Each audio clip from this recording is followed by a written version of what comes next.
সরকারি সহায়তায় সরকারি প্রোটোকল নিয়ে এক একটা এলাকায় যাচ্ছে, কমিটি করছে, ওই কমিটি ওখান থেকে ফিরে আসার সঙ্গে সঙ্গে কমিটির ভিতরে মারামারি হচ্ছে। আমেরিকার স্বার্থ সংরক্ষণ করবেন?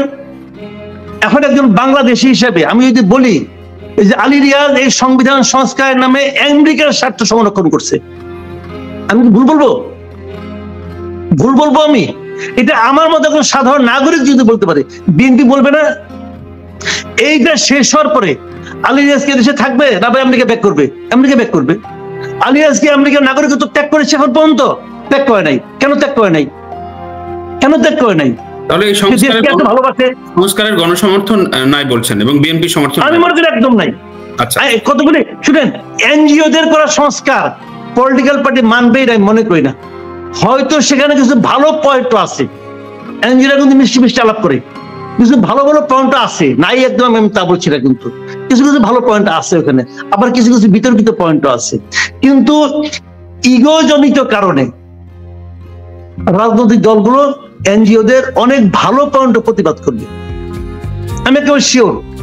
দেখেন কি হয়, দেখা যাক। আপনার প্রত্যাশার কথা যদিও বললেন, সামনের দিনে কি দেখতে পাচ্ছেন সেই ভবিষ্যৎবাণীটা দুই লাইনে শুনবো, কিন্তু তার আগে একটা প্রশ্ন করি যে নতুন দল গড়ে উঠছে এবং নতুন দলের প্রচুর সম্ভাবনার কথা কেউ বলছে। এখন দুইটা পয়েন্ট, এর আগে আমার টকশোতে কয়েকজন বললেন যে হ্যাঁ, জাতীয় পার্টি তো খুব অল্প সময় তৈরি হয়েছে, বিএনপিও খুব বেশি সময় নেয়নি, সুতরাং নতুন দল উঠতেই পারে, সুতরাং এটা সম্ভাবনা আছে।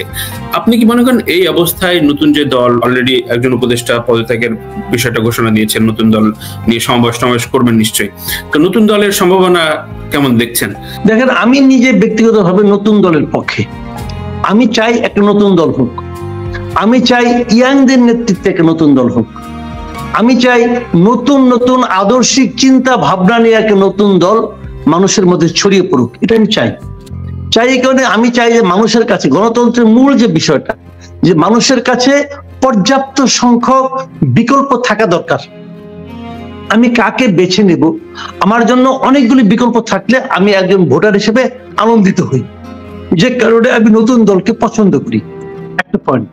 কিন্তু এই নতুন দলের শীর্ষস্থানে আমি যে সমস্ত লোকগুলিকে দেখছি, এই লোকগুলো একটা নতুন দল ক্রিয়েট করার মতো,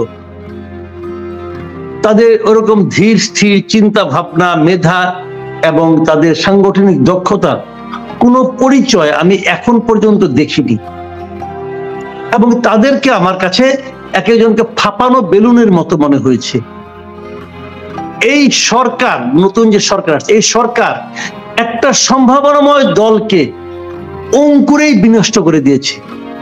এটা সরকারের কারণে সমস্যাটা হয়েছে, আমি এটা মনে করি। কি কারণে হয়েছে? সরকার করেছে কি, এই ছাত্রদের নেতৃত্বকে নষ্ট করে দিয়ে, ছাত্রদের ঐক্যটাকে নষ্ট করে দিয়েছে এভাবে যে ওখান থেকে তারা 2-3 জন লোককে নিয়ে তাদের উপদেষ্টা পরিষদের মধ্যে ভর্তি করছে।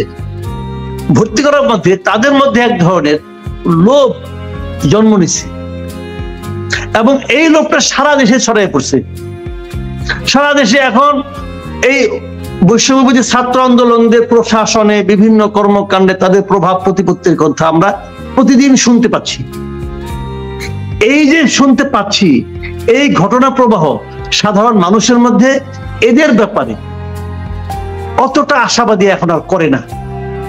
কাজেই যে দলটা হতে যাচ্ছে, সেই দলটার সমূহ সম্ভাবনা থাকা সত্ত্বেও কতটুকু ভালো করতে পারবে আগামী নির্বাচনে, এটা নিয়ে আমার মধ্যে অনেক সন্দেহ আছে।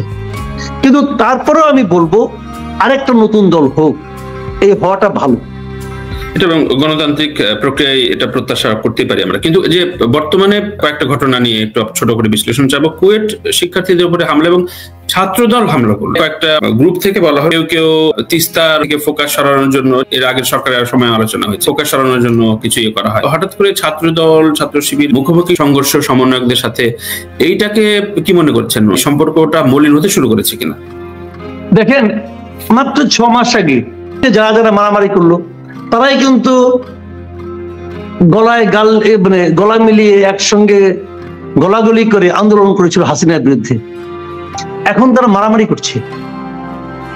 আবার এখন ছাত্র দল হলো সবচেয়ে বড় সংগঠন, তার সঙ্গে অন্যরা মিলে মারামারি করছে। এই মারামারিটা শেষ হওয়ার পরে যারা যারা ছাত্র দলের বিরুদ্ধে মারামারি করছে সেখানে আবার ক্ষুদ্র ক্ষুদ্র অংশে আবার মারামারি হবে। কেন হবে জানেন? হবে এই কারণে যে এখন আর একতাবদ্ধ থাকার প্রয়োজনটা ফুরিয়েছে, কমন ভিলেনের পতন হয়েছে, এখন অন্য একটা লক্ষ্যবস্তু, সেটা হলো ক্ষমতায় যাওয়া, সরকারে যাওয়া। এই যাওয়ার যে বিরোধটা, যাওয়ার যে প্রতিযোগিতাটা, এই প্রতিযোগিতা এই স্টুডেন্টদেরকে এরকম করে তুলেছে। আগামী দিনে এটা বাড়বে, আগামী দিনে দেখবেন আপনি বৈষম্য বিরোধী সংগঠন আপনার শিবিরের মারামারি হবে, দেখেন হবে। কারণ তখন তারা বলবে যে আমি প্রধান, সে বলবে আমি হাসিনাকে নামাইছি। এই যে দাবির যে প্রতিযোগিতাটা শুরু হবে, যে কে নামাইছে, ক্রেডিট কার, এই ক্রেডিট নেওয়ার যে প্রতিযোগিতা, এটা খুবই একটা মানে আপনার নেতিবাচক, খুবই একটা মানে আপনার অস্বাস্থ্যকর একটা প্রতিযোগিতা। এই আনহেলদি কম্পিটিশন আগামীতে আরো বাড়বে। আর 2 নম্বর হলো মারামারিটা কি নিয়ে হয়েছে বলেন তো? মারামারিটা হয়েছে ক্যাম্পাসে ছাত্র সংগঠন থাকবে কি থাকবে না, এইটাও বিষয়টা। আচ্ছা, বৈষম্যবাদী ছাত্র যখন বলে, বৈষম্যবাদী ছাত্ররা বলে যে ক্যাম্পাসে রাজনীতি থাকবে না, তখন তারা আবার ছাত্র সংগঠনের ঘোষণা দেয়। 30 বছর মানে কি খালি ওদেরটা থাকবে আর কাউটা থাকবে না? বলেন আপনি।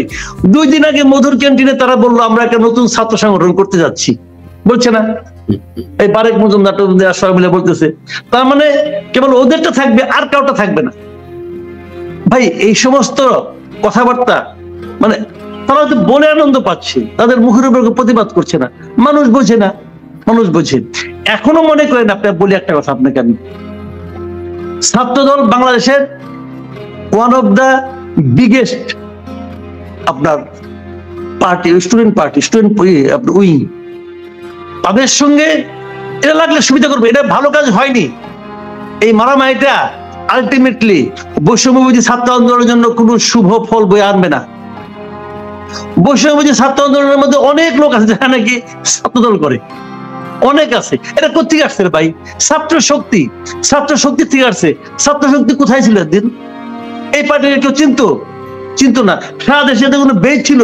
এখন তারা সরকারি সহায়তায়, সরকারি প্রোটোকল নিয়ে এক একটা এলাকায় যাচ্ছে, কমিটি করছে, ওই কমিটি ওখান থেকে ফিরে আসার সঙ্গে সঙ্গে আবার কমিটির ভিতরে মারামারি হচ্ছে। ভাই এত সহজ না।